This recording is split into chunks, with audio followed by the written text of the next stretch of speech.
Eu não sei o que foi, mas aconteceu algum acidente aqui, ó, na BR-101, sentido Recife. Tem um helicóptero aqui no meio.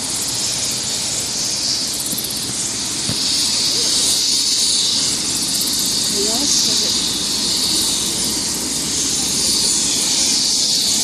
um helicóptero aqui, ó, acidente aqui na BR-101. Duas pessoas aqui de moto. O helicóptero tá aqui, ó, na BR.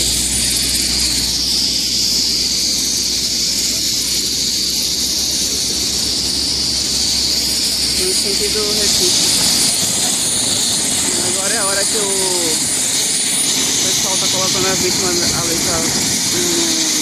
no helicóptero.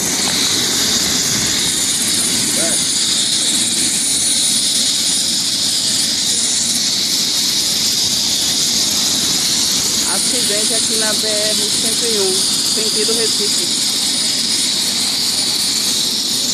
Eu não sei o que é que foi, que eu acabei de sair aqui, mas eu acho que foi uma moto, uma pessoa ali no chão. E ali, ó, estão socorrendo uma mulher no helicóptero.